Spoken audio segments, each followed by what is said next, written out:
Well, thank you everybody for joining us today. We appreciate you getting on the webinar for our industry update. Melissa and John will be presenting a little later in the program, and I wanted to welcome Andrew Usick from American Hotel and Lodging Association for joining us today. As always, please remember to mute your lines during the presentation. Use the chat feature only for asking questions. We are recording this webinar. We'll be sending it out afterwards, and we'll be posting it up on our website too. With that, I'm going to turn this over to John. Thank you, Hope, and thank you all for joining us today for this week's weekly update. I would remind you that today's event is for the use of our restaurant, hotel, travel and tourism, and other partners, and is not a press event. So if you're with the press, feel free to reach out to us directly, and we'll comment on anything that you like. But this event today is off the record, so if you're with the press, please disconnect. I'd also like to mention that today's webinar is sponsored by NEF. NEF uses integrated marketing strategies to tell your story and expand your brand. PRLA partnered with NEF to bring branding and website solutions to HARP, the Hospitality Assistance Response of Pennsylvania, which, as you all know, is the fund that we were able to very quickly put together to help displaced hospitality workers across the state. Along with branding and website solutions, NEF delivers advertising, media buying, social media, public relations, photography, and videography services to their clients. Please take a look at NEF Knows, that's NEFFKNOWS.com, to start a conversation and learn more about the great work that they can do for you. And with that, we're very pleased today to have with us from the American Hotel and Lodging Association, and I should say that AHLA is our national partner in the hotel field. We have a terrific partnership with AHLA, and their team has been doing fantastic work in trying to support the hotel industry and the hospitality industry throughout this crisis. So we have with us today Andrew Usick, who's Vice President of Government Affairs. And Andrew is going to be kind enough to present us an update on what's happening in Washington, specifically as it relates to hospitality and hotels. Andrew, it's all yours. Well, John, thank you very much. Really appreciate the opportunity to speak with everybody. Quick background, I used to work for Senator Casey for about 4 years, so it's always good to be on with Pennsylvanians. Guys are the Commonwealth is the best Commonwealth, and it was always a pleasure to travel throughout the state and work with you all. So just really want to thank John, Melissa, Eric, Hope for inviting me on to present. So thank you guys. So yeah, just a quick federal advocacy update on what we're working on and what we are thinking is going to happen in Washington, which will always get you in trouble when you're trying to do this. Reading the tea leaves is never great. But as many of you know, Washington Congress went out of session at the beginning of August without another deal. There had been discussions on working towards another relief package, COVID relief package. The House of Representatives passed legislation, I want to say in late May, early June, the HEROES Act, which was a $3.4 trillion bill that really focused on money for states, for frontline workers. It did not have as much money for industry, for another PPP program, or for real estate, or any of the above. The main thinking was they would pass this legislation and then work towards a broader package that would resupply the PPP program and other industry relief programs. At the end of July, the Senate Republicans released the HEALS Act, which was a pared down version of the HEROES Act, which included another PPP program. It also included federal liability protection for businesses, as well as some tax credits and other things that the industry had been advocating for. However, not much happened on that front. There was not consensus among the Senate Republican caucus on the legislation, and there were negotiations between the four corners and the White House, and unfortunately, no deal was met, no deal was struck, and we have seen Congress been out of session for about a month with little to no negotiations going on, which is very unfortunate. Next slide. So AHLA has continued to press forward and kind of stressing the need for additional funding, additional help for the restaurant and hotel industry, primarily the hotel industry. We were the first industry. The hospitality industry was really the first industry to feel this crisis, and we will probably be the last one to bounce back, unfortunately. So we sent a letter up to Capitol Hill outlining what we would like to see included in the next package. That includes liability protection against frivolous COVID-19 lawsuits, which are not happening yet, but we foresee them happening in the future as our economy continues to reopen. Advancing a second round of PPP funding for hotels and affected industries. We think it's vital that this program gets reallocated and reauthorized. However, there do need to be some changes included in this program. The 2.5 times covered or 2.5 times payroll amount is too little for the hospitality industry. We'd like to also see the covered period extended and get rid of the 60-40 rule. We are continuing to talk with the Small Business Committee and congressional leaders and stressing the need for this program to be refunded and have some changes. Business tax credits to cover the purchasing of PPE, which will be a new added expense. Also trying to reform the Employee Retention Tax Credit, which was included in the HEROES and HEALS Act, which could be used for employers to rehire their employees. One of our biggest issues has been the Main Street Lending Program, which was included in the CARES Act, which was supposed to provide relief for medium to large-sized businesses. Unfortunately, that program is woefully inadequate for the hotel industry, and we're trying to push Treasury and the Fed to reform that to make it easier for hotels and asset-based real estate to try to go and gain access to that program. We're also looking towards the future, promoting travel tax credits to encourage people to start traveling again, stay at hotels, eat out at restaurants, and continue to kind of go back into the wild, as we will say. Also, we recently just released a state of the industry analysis, COVID-19 6 months later. There's no slide included, but you can find it on our website on ahla.com. We sent it up to the Hill, just trying to say that the industry still is in crisis and needs additional help. Our report outlines 5 key issues facing the hotel industry, and I imagine it faces the restaurant industry faces similar issues. But some quick highlights: 4 out of 10 hotel employees are still not working. At the peak of the pandemic, nearly 9 in 10 hotels laid off or furloughed their workers, and the hospitality and leisure industry has lost 7.5 million jobs. It's unfathomable that we would say in the beginning of 2020 that we'd have 7.5 million jobs lost when we're having a hard time finding employees in our industry. Almost 2/3 of a hotel remained at or below 50% occupancy. That's below the threshold which most hotels can break even or pay their debt. Consumer travel remains at an all-time low. We did a survey, only 33% of Americans say they have traveled overnight for leisure or vacation since March, and only 38% say they are likely to do so before the end of the year, which is just awful.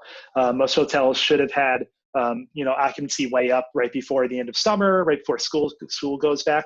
And we've talked to a lot of our members, and that's still at an all-time low. And then also industry-leading employers such as urban hotels are facing collapse with cripplingly low occupancies. Urban hotels have an occupancy that we've seen at about 38%, which is well below the national average. And most hotels in urban areas are even lower than that, some in the teens, which is just catastrophic. And many have remained closed throughout COVID, which is and there's no real end in sight for that. Those are just some of the key things that I just wanted to outline in the report. And we have shared that with all congressional leaders, and we'll continue to push just to educate them on the need for additional funding and help. Next slide. So I talked very briefly about our CMBS issue that we outlined in the report.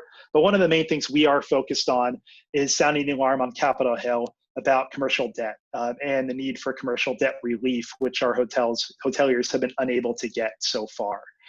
You can see that there are a couple of congressmen up there. Congressman Van Taylor from Texas has been leading the charge in Congress, sounding the alarm on the CMBS issue since May or April. We've been in constant communication with his office and really thank him for his work. But he introduced the HOPE Act in July with Congressman Al Lawson of Florida and Congressman Andy Barr of Kentucky. Congressman Taylor also led a letter, which is right on the right side of the slide, with 105 members of Congress to the Treasury Department and the Fed, telling them that Main Street lending program is not working for the hotel industry and for commercial real estate and needs to be reformed. There is also legislation being worked on by Senator Moran from Kansas, which has not been introduced yet, but Senator Moran is on the banking committee, which would have jurisdiction over this issue. CMBS, the hotel borrowers of all kind need liquidity to get through the crisis, but CMBS borrowers are in particular need to access financing due to the extreme inflexibility of their loans. Hotels are effectively excluded from the Main Street Lending Facility program because of how the debt test is currently written. Also, most hotel loans prevent additional indebtedness, including CMBS, so we're asking for a specific commercial real estate solution under Main Street Lending that is structured as preferred equity to address the additional indebtedness concerns. Congress has clearly stated that the intent of the Main Street Lending program was to assist distressed industries. However, it really has not happened at all. Secretary Mnuchin testified yesterday in front of the House that they've only really sent out about $60 million worth of loans, maybe a little bit more through the Main Street Lending program. That, just for awareness, that program is authorized at around $500 billion, almost $600 billion. So, 60 million compared to 600 billion authorized is clearly something is not working. So we are continuing to press on that front. We're hopeful that there is going to be some type of resolution. The Senate Banking Committee has a hearing next week. The Real Estate Roundtable, which we are members of and are working with, Jeff DeBoer, the President CEO, is going to be testifying at that committee. So we're hopeful that he can sound the alarm on the need for additional solutions for the commercial real estate industry and CMBS debt holders in specific. Next slide. Some hotel-specific stuff as well. We had been working with some members of Congress, primarily from the Capital Region, the DMV area, as well as Florida, to sound the alarm on the GSA per diem rates, which were currently being calculated and were released mid-August. GSA calculates the per diem rates on a trailing year basis. So from March from March to April. So we were very concerned with how COVID-19 would affect the FY21 rates. We had multiple letters sent, which you can see up here, from House members as well as senators, and we had many talks with the GSA about the need for the per diem rates to take into account what COVID-19 has done to occupancy throughout the country.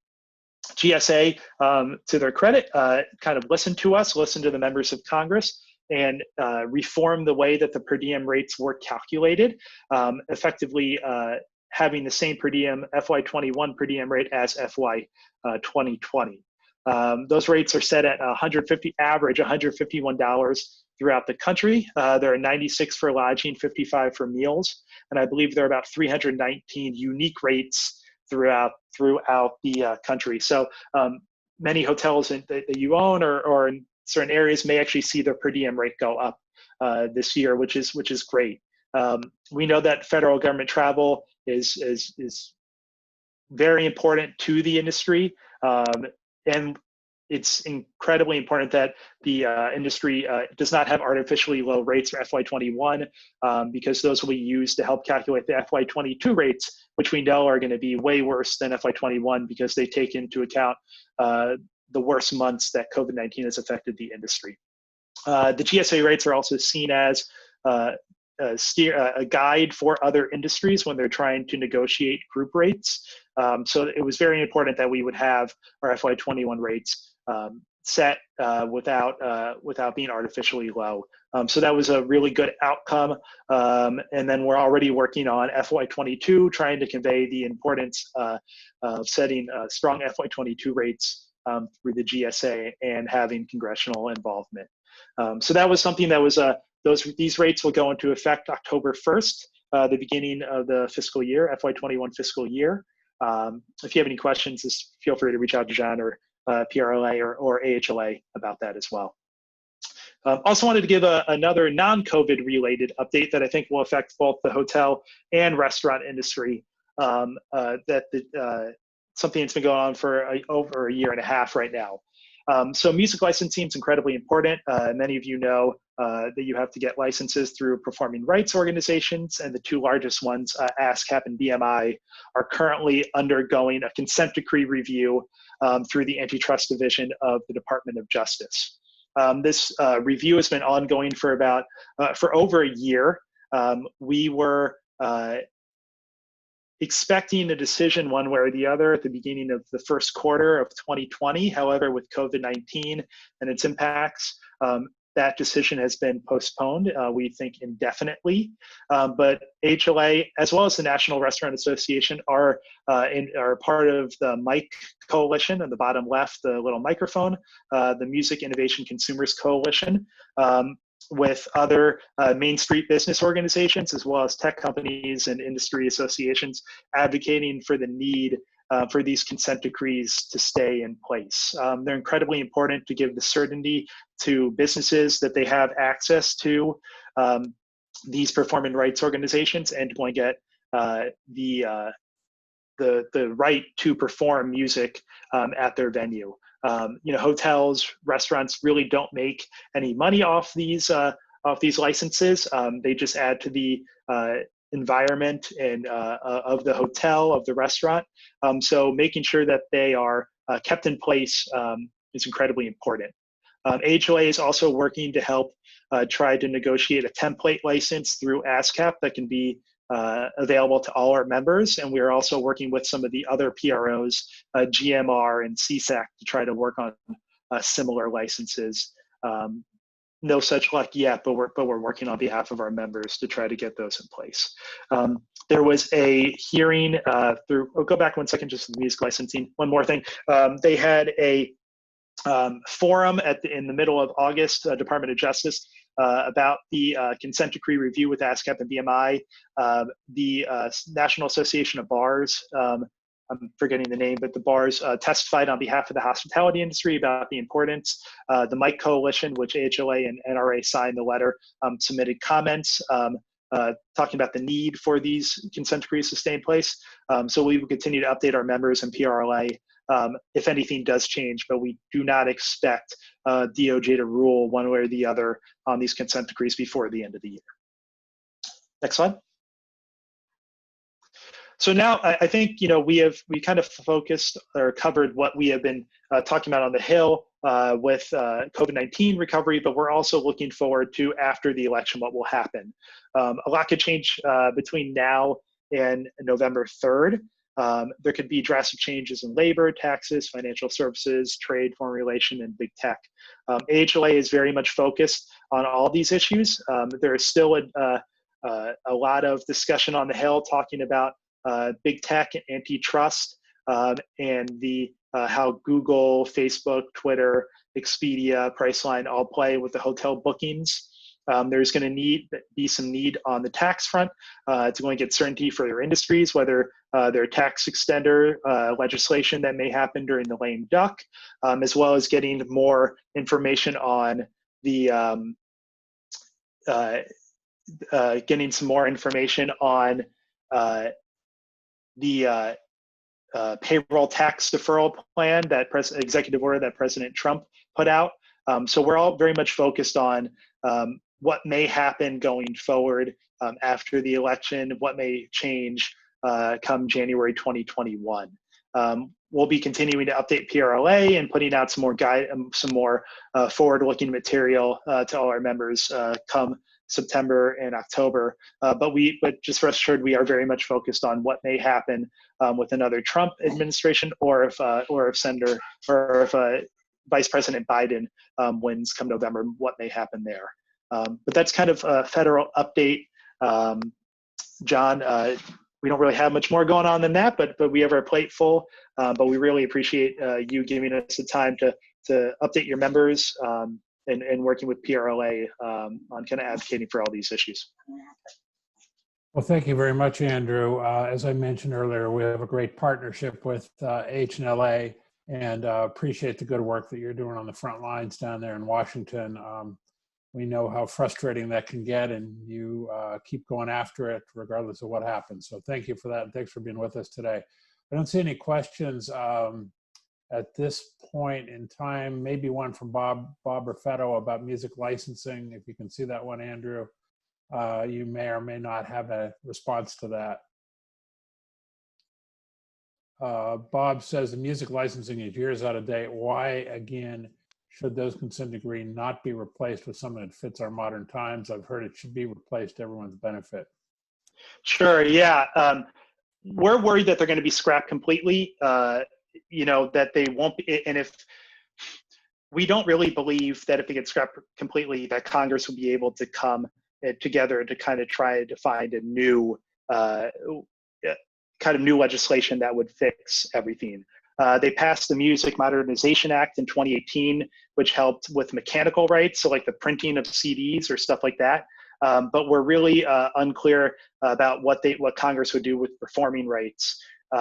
So I think we're trying to keep the consent decrees in place right now, and then next Congress go to work with our friends on the Hill to try to put a framework together to try to replace that. They could also sunset the consent decrees as well over a period of time, 5-10 years. We're just worried that if they are going to be sunset, that ASCAP and BMI would be unwilling to negotiate with Congress, and they'll just wait out the clock. So until we can get Congress to kind of coalesce around some type of replacement plan, we're trying to just preserve the consent decrees right now.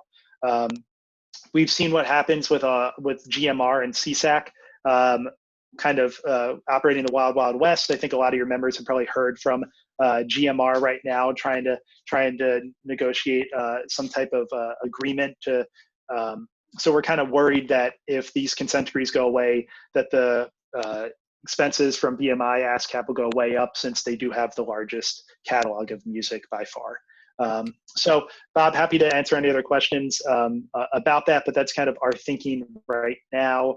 If you have any suggestions about how we could reform that, happy to hear them, but that's kind of where we are operating right now. Thanks again, Andrew. And before I turn it over to Melissa, in response to that question, I would remind the folks on the call that if you're a member of PRLA with a restaurant, either in a hotel or a standalone restaurant, we have a discount available to you for your music licensing, both with BMI and with CSAC. So that's something that would be worth looking into. If you're not taking advantage of it now, check out the website and get engaged with that as well. Thanks again, Andrew. Good to have you with us. With that, I'll turn it back to Melissa.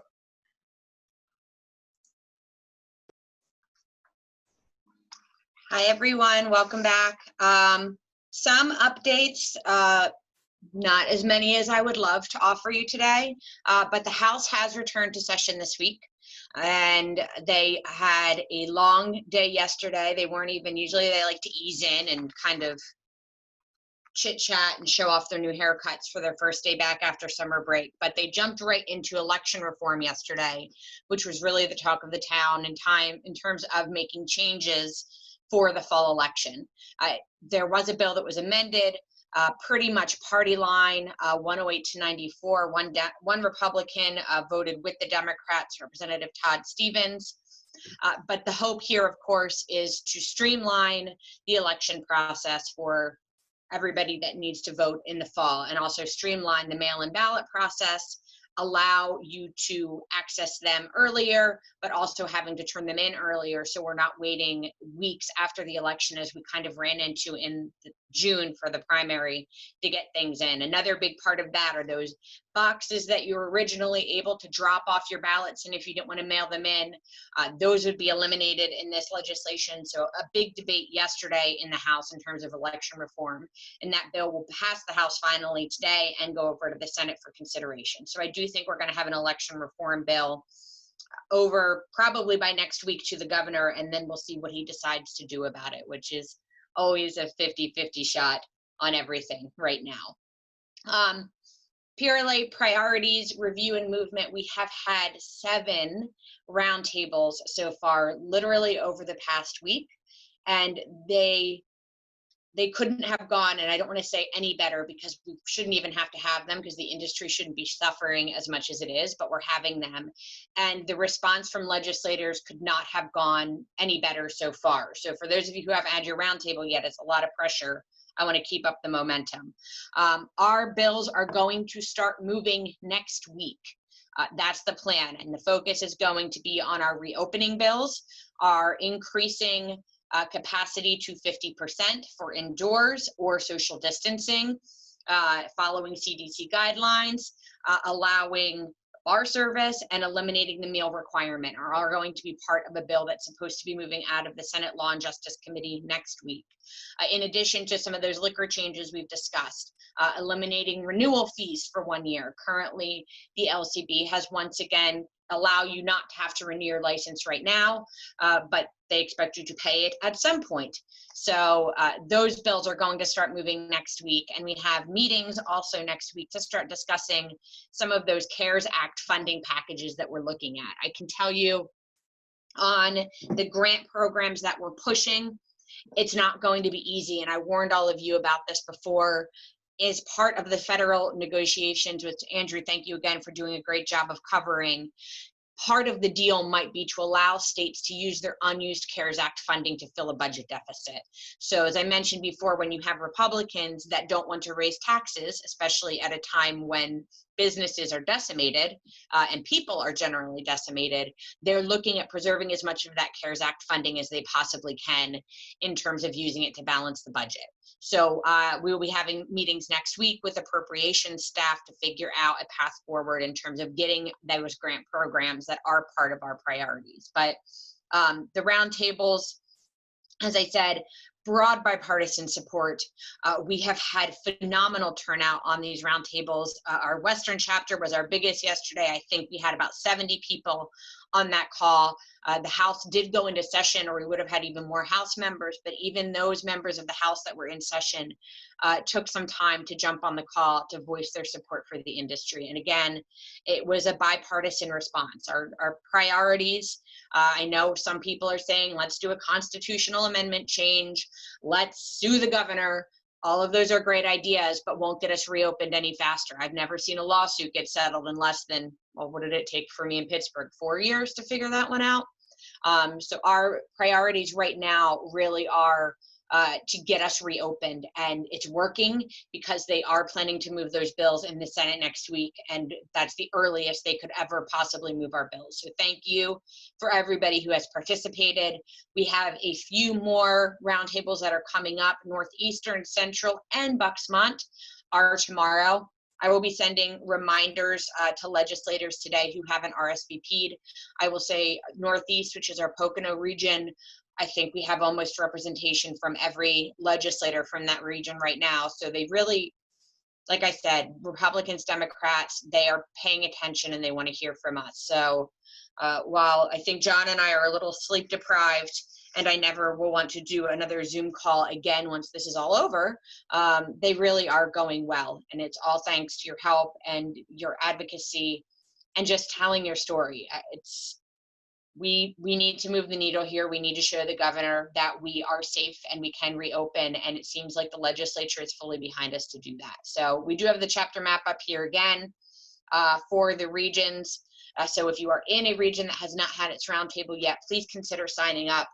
We have legislative legislators showing up at all of these roundtables from now into the future. So, John, I don't know if you have any thoughts on the roundtables that you wanted to share, how you feel about them. Otherwise, we can just move on. Well, I'll make it snappy. And many of you have heard me say this over the last several months, I guess 6 months since this all started. There's been a lot of days without much hope, but every time I get on one of the roundtables, there is so much hope there because the legislators are totally supportive of this industry, regardless of party affiliation. It's bipartisan, and it's the work that all of you are doing, telling your stories, that really make the difference.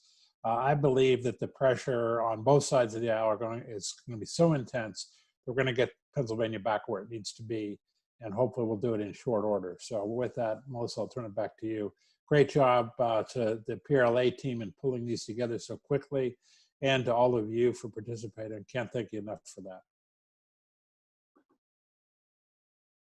Yeah, no, absolutely. We could not have done it. Heidi Howard somehow pulled all of this together in less than 24 hours when I asked her to. So huge thanks to Heidi. And again, I mentioned this before, for Steph for taking what I like to call my word gunk and turning it into a pretty document. So with that, let's talk about what I do and don't know about reopening. We've been through like dance floor gate, we've been through wedding gate, lots of gates, and now we're in the midst of school gate. So here's where we are in terms of the state update. And you probably all heard what the governor said in his press conference on Monday. He said that the kids are returning to school. And initially, this is where I get confused, shocking. Initially, I thought it was the elementary or K through 12 students that we were watching. And then Monday, he said higher ed students we were watching. So I don't know the needle who we're watching. But the governor did say that if with students returning to school, if the counts remain low, restaurants can reopen. Well, guess what? In the few hours I've been patrolling news articles today, universities are shutting down and quarantining their students because of a rise in cases. So we aren't sure how that's going to impact our numbers. We don't think that there is a connection, but this is especially important right now because as we have been having these roundtables, I can tell you, our Democratic friends who are close to the governor are calling him. And there is some chatter occurring now about getting us reopened before a bill gets on his desk demanding that we reopen. So even with the metrics, whatever metrics that they decide on any given day that they're using to allow us to get back to 50% minimum capacity for indoor and events, I think that the needle's moving there. Now, they're still using schools as an excuse. I am not entirely sure how you can justify the students at colleges who are having private parties because they can't go to an actual bar and sit down and have a meal as the reason that we should still be closed. But logic, I don't think, has ever applied in some of these shutdowns. But the needle's moving. We're hearing whispers that we might see a shift here. So stay tuned. And obviously, if we ever find out something the morning of a webinar, you will all know if I'm grinning like a fool that we have an announcement upcoming. But no announcement yet. That's why these roundtables are helping. With a bill moving next week, I think we'll get there. Allegheny County, they're turning in a little into Philly a little bit with their 5 o'clock p.m. announcement on Friday for an increase in outdoor events, but we'll take it. If it's good news that starts at midnight, I think we won't complain. Allegheny County has made one change, only one change to their current restrictions, and that is to allow an outdoor event increase from 50 to 100. That took effect at midnight, I guess Saturday, you could call it because it's officially Saturday, this past weekend. So if outdoor events can be up to 100, nothing else has changed in Allegheny County. So that's my update there. Again, at 4 o'clock every Wednesday, we get an update from Allegheny County, and we'll see how that all unfolds. And I think that if there is an attempt by people to include college students into counts to justify more restrictions, I think there will be a very valid uproar on that front. Philadelphia, indoor dining and events are scheduled still to begin on September 8th. the mayor jumped the gun a little bit in Maryland. So maybe by being in Maryland, where occupancy is 50%, he can help move the needle in Pennsylvania, since he seemed to enjoy it so much. Still slated September 8th. Commissioner Farley has said that yesterday. I can tell you that Ben Fletcher and I probably watched those press conferences from beginning to end to make sure that we're still on track, and we are. And to that end, there is a webinar today at 1 p.m. from the Philadelphia Department of Health and their Food Inspection Division. We have so many questions, and oddly, Philadelphia's guidance is the least amount of information than we've gotten from anyone else. So we do have a webinar at 1 o'clock today regarding the Philadelphia guidance. It will be led by the head of their food safety department, and it will include questions. So if you have sent me questions about Philadelphia indoor dining and I haven't responded yet, it's because quite honestly, we don't know the answer, and we hope to find out today at 1 o'clock. So if you are in Philadelphia, or you want to celebrate that you're not in Philadelphia by hearing all the restrictions that they have and you want to feel better, that is today at 1 p.m. and you do need to register in advance for that. Some things I'm trying every week to give a heads up on kind of what I'm hearing and what the questions are that I'm getting from some of you, where I get more than one question. Regarding enforcement, it is happening, and they are starting to shut down restaurants, hotels, and bars that are especially egregious. So the LCB is starting to pull licenses if you are not following the rules. To that end, I want to reinforce again, I don't think I have to reinforce it to anybody on this call, but if anybody listens later, just because you have a restaurant license does not mean that a private event allows 25% capacity for you. There seems to be some confusion for those of you that have an R license, that you think because you're a restaurant, 25% applies. If it's a private event, 25 people, including staff, is your number. And you will get in trouble for filling up ballrooms and such at 25% capacity, and the LCE is enforcing that. So I want to reiterate that. If you are inviting the public in, that is 25%. If you are having a private event, a wedding, a funeral, God help you, a graduation, anything, any of those, any type of private event is 25 people in Pennsylvania across the board right now. Masks, gotten a few questions about this, especially as it relates to private events. The mask rule of wearing a mask if your butt is not in a seat is also universally applied. So if you are having an outdoor wedding of 100 people or 250 people, that doesn't eliminate the mask requirement. You do still need to wear a mask if your bottom is not in a seat. There seemed to be some confusion on that for private events. So masks, universal. Bar service. It's still ridiculous and confusing, but I'll reiterate it again. No bar service at all for any indoor events, whether you're serving the public or it's a private event. You can have no bar service. If you are a restaurant with outdoor seating that's serving the public, you cannot have bar service. If it is an outdoor private event, you can have bar service. People can walk up to the bar and get their drinks. And isn't this going to be glorious when hopefully all of this goes away in the next week or two, and I don't have to spend my time talking about the 4 different parameters of bar service. I can't wait. So that's generally, like I said, Philadelphia is the name of the game today. We should be getting a lot more answers. So if you aren't able to participate in that webinar, please watch it later. And for any answers that we don't get, we will be asking them to follow up, because we are within only a few days of indoor dining opening up in Philadelphia. And then with that, I think we're going to go to upcoming webinars. I'm going to ask Hope to go through that, but before she does, Melissa, thank you for the very good update. A couple of things have come up throughout the roundtables and the discussions we're having. One is that, as you've heard us talk a lot about getting back to 50%, that's where we were in the green phase. And then inexplicably, the governor decided to take us to 25%, which has no science, makes no sense at all. And I think we all know that at this point in time. But a lot of people are saying, why do we need a capacity percentage at all if we have social distancing? It's a really good question. And in fact, one of the bills we're supporting by Senator Stefano eliminates the capacity restriction, just goes with social distancing and barriers and face masking and such. And a recently completed survey of all 50 states by the AARP showed that 26 states now are going with social distancing, so there's no capacity requirement. So it's a really good question. It makes a lot of sense. There's only 3 states that are at 25%, Illinois, New Mexico, and Pennsylvania.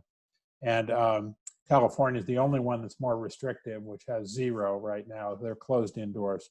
So we continue to push for the concept that if you're doing face masking and social distancing, the capacity requirement's an artificial number that does nothing, except in the case of 25%, puts restaurants out of business. So that's the answer to that question. And the other question we get a lot of is, what's the logic behind restricting indoor private events to 25 people rather than a % of capacity like restaurants have? And the answer to that is there is no logic. As was pointed out by Jeannie Dinkowski on our Allegheny chapter roundtable yesterday, what we're doing, and Melissa kind of touched on this, is we're pushing events out of controlled environments where we know how to serve people safe in hotel ballrooms or catering venues or restaurant private rooms, and we're pushing them into backyards where there's no control at all. And that's one of the top places that COVID is spreading, is at unsupervised private events, not private events that we're controlling. So not only does it kill our businesses and our hotels, but it's actually spreading the virus. So we want to get this changed as quickly as possible as well. So with that, I'll let Hope talk about the webinars, and then Melissa will come back and answer questions that you may have submitted. Thank you. Hope? Great, thank you. Melissa has already mentioned it, and I think Ben put it into the chat about the Philadelphia webinar we'll be having at 1 o'clock today. So please check that out and register. As she said, even if you can't make it, you'll get a recording of it, so you'll be able to listen to it back. Again, we'll be back next week with our industry update. And then on Thursday, we will be featuring a former LCE agent who will be coming to talk with you about what to do when the LCE comes to your business. It's a great opportunity for you to submit some questions prior. We do have that. We sent that out on the daily update for you to submit questions so that he can address them during the presentation. But he will be talking about like the 5 things that you should be doing that you get violations for, ways to get your staff ready, and then a way for you to ask questions about his experiences when he's gone in and what to expect during COVID also. And then on the 17th, we are going to be having a webinar that's going to feature the PRLA staff, Renee from the National Restaurant Association Solutions, and Shelly Weir from the AHLA. They're going to be talking about the Serve Safe Dining Commitment and the AHLA Safe Stay, and we are going to be going over the PA Restaurant and Hotel Promise. So it's a great webinar to check out to learn more about those 3 programs that can help build some confidence with the consumers as we start to reopen even more throughout the fall. And then on the 22nd, we are mentioning another webinar that's coming up with a group 1 degree coaching, just a way for you to work with your managers to improve your connections with your team, you know, now more than ever as we're starting to get closer to bringing more staff back. With that, I'm going to turn this back. Oh, nope. I'm sorry about the virtual experiences. We've had some great participation with this. I have about 30 industry people have reached out to me to help with the schools as they prepare to go back into the classroom and work with the remote hybrid options. So if you wanted to participate in that, please visit our website and you can send me some information on what you'd be willing to do. And I've already covered the training solutions, but again, our Serve Safe classes are running across the state. September, we have ones coming up actually one today in Philadelphia, and we'll be in Bethlehem, Erie. So check out our website. You register through the website or contact the office and I can help you through the process too. And I think we are ready for questions, Melissa. Okay, thank you. First question, did the Carlisle Auto Show move the needle on the capacity events, indoor and or outdoor? I don't know that it moved the needle. I think it made a lot of people angry. And I think that the administration internally acknowledged that that was probably not a smart move on their part. I don't know that it moved the needle because they allowed 20,000, and I don't think we're going to be allowing 20,000 people a day anywhere, at least in the near future. But I think it made people angry across the state. But unfortunately, I don't know that it's moving the needle in terms of the limitations on our industry right now. Want to thank you so much for the roundtables. They're very well organized. I think we all really need to push the priorities. I understand the 50% capacity. Is there any support for full opening? Also, do you feel there's any hope for bipartisan support where we will continue to see the finger pointing? Here's the thing, and Julie was on our Keystone, I think, roundtable. That was not, it's just, there aren't a lot of legislators in that area. So for some of you that were in a region where it was very conservative, or you had some very loud Republicans or Democrats, I think we did have some finger pointing, and that's never going to go away. It's not going to go away, especially as we get closer to the election. But I do think that everybody is kind of coalescing around the need to help the industry. And so for 50%, we're looking, as John already mentioned, at just doing social distancing, following the guidelines that we know are safe.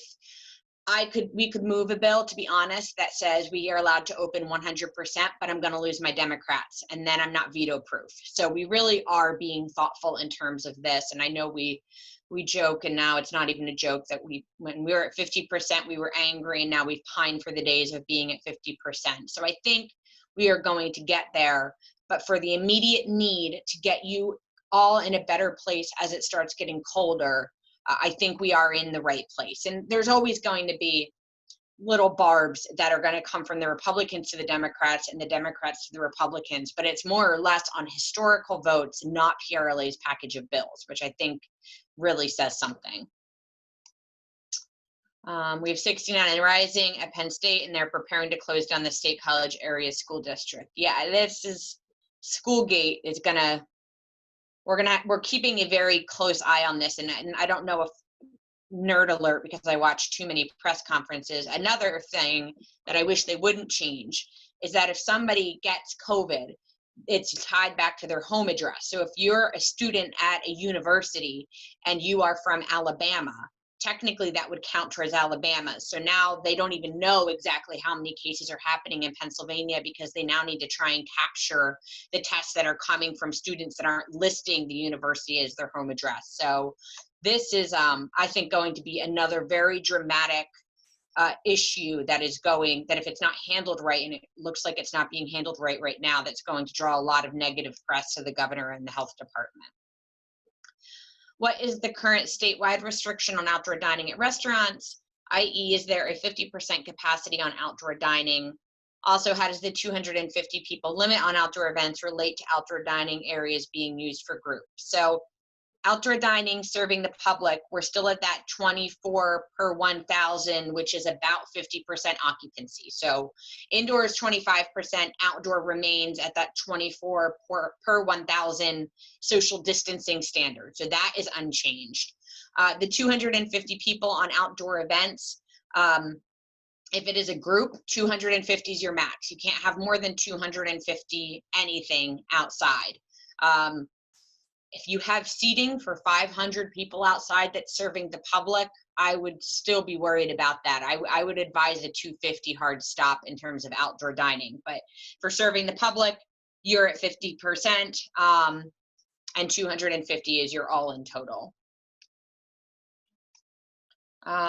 Use of outside service bar, no seating during regular dining or events open to the public, yes or no? Meal requirement understood with connection to ordering alcoholic beverages. Your guests cannot walk up to a bar to get a drink. If you're serving the public, if you're open to the public, if you extended your premise, or you have an awesome deck with a bar, your guests, if they are regular restaurant public guests, cannot walk up to the bar, get a margarita, and go back to their seat. It has to be table service unless it is a private outdoor event. And Michael, thank you again for your thanks. Any guidance on how we should handle customer coming in with expired IDs who say it expired during the shutdown? Should we give more leeway on this or be strict? Everybody can, unless it's a commercial ID, everybody can renew their IDs now. So You're not going to get dinged if you give them some leeway. But honestly, the delay on the regular driver's licenses is not continuing. So people are required to renew their ID right now. Of course, if it expired back in January of 2020, I would certainly not accept that. But any type of regular ID, they are able to renew it right now. And PennDOT is allowing you to not even have to go to the voter or to the photo center. They'll actually use their old photo.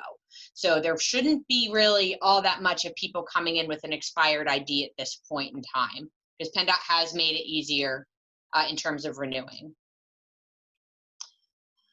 Thinking about House Bill 2775, I envision dining gardens with alcohol sales and closed down street within 1,000 feet of license. But if meal requirement goes away, would this mean House Bill 2775 would also allow basically an outdoor bar?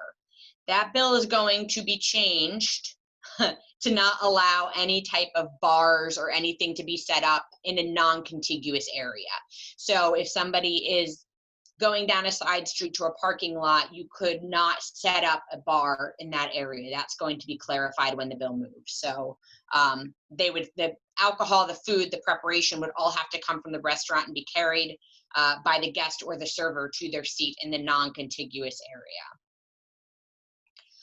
Walk-up bar, okay for private events. Outdoor private events, yes. I don't know why. I'm not the health department, thank God. Yes, if it is a private outdoor event, they are allowed to go up and get their margarita. They have to take it back to their seat. And that's another thing I'll reiterate. Any food or beverage consumption, they have to be seated. They can't take their drinks on the dance floor. They can't walk around during a cocktail hour. All food and beverage consumption have to be in a seat. And then for the writing that walk-up bar for outdoor private events is okay. Steph or Ben, could you put up the restaurant mitigation FAQ? It's in the Department of Health's mitigation FAQ.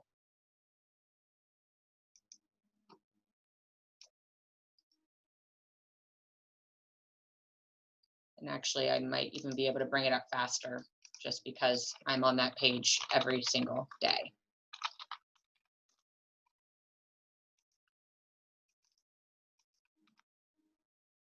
Here, I got it. Oh, there we go. Thanks, Ben. And if you do scroll down, let me see, find.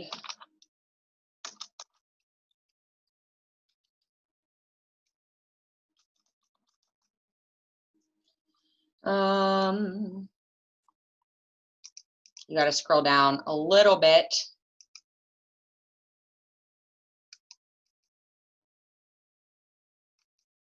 And it is in there. So well, you just have to scroll down and find it. And I don't want to waste everybody's time by trying to scroll down, but it is iterated in there that you can have walk-up bar service for a private event.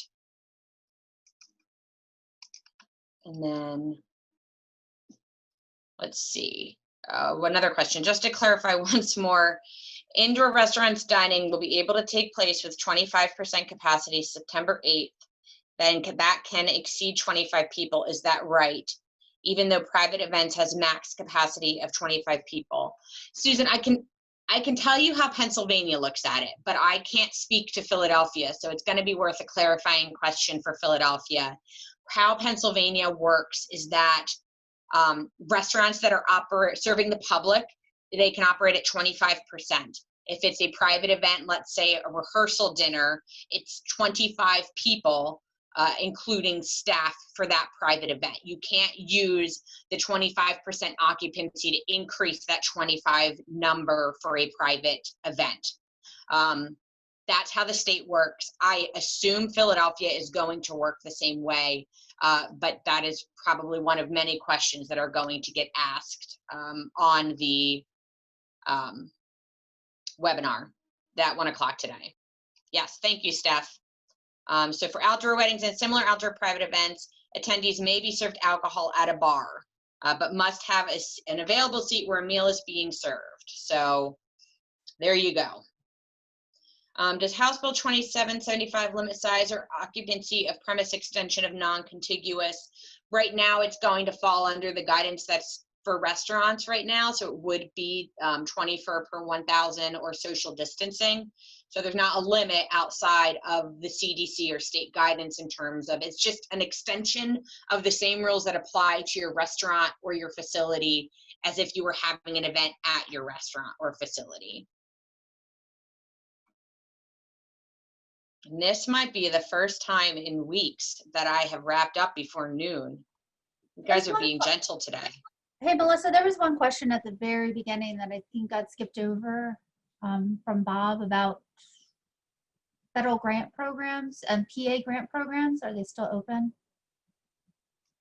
PA, as far as I know, the second round closed last week for that. Now, counties still have some grant programs that are open, so I'd encourage you to look at the county programs and see if anything's available there.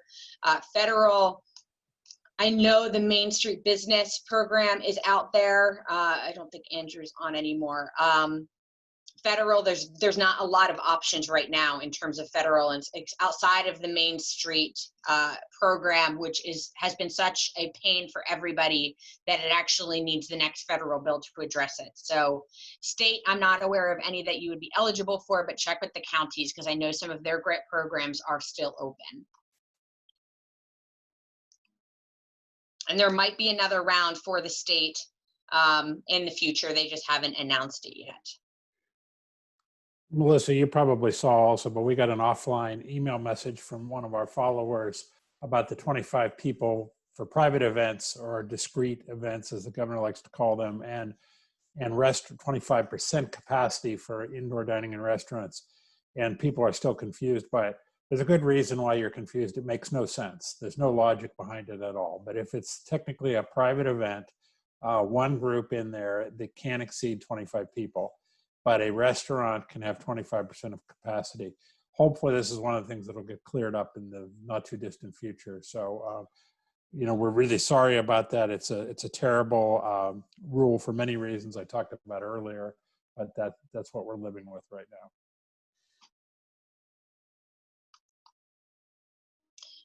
Yes, outdoor heaters are getting hard to find. I don't think PRLA has a source because you can't find them anywhere right now, unfortunately. But if we get a source, we will obviously share it with everybody. From what we were hearing, I think on a few of our round tables, those outdoor heaters are impossible to find right now.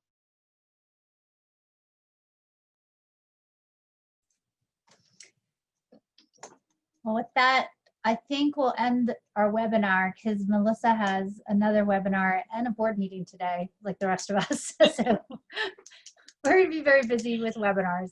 I mean, Zoom meetings. So I'm telling you, I'm never going to want to Zoom again. I'm sure after this week. Well, thank you, everybody. Thank you, Melissa and John and Andrew, for the great update. As always, it's recorded. We will be sending this out to you, and we'll have it up on our website. For those of you that aren't joining us on the Philadelphia webinar at 1 o'clock, I hope you have a great and safe rest of the week. And otherwise, we'll see you all at 1 o'clock. Thanks, everybody. Everyone. Bye-bye.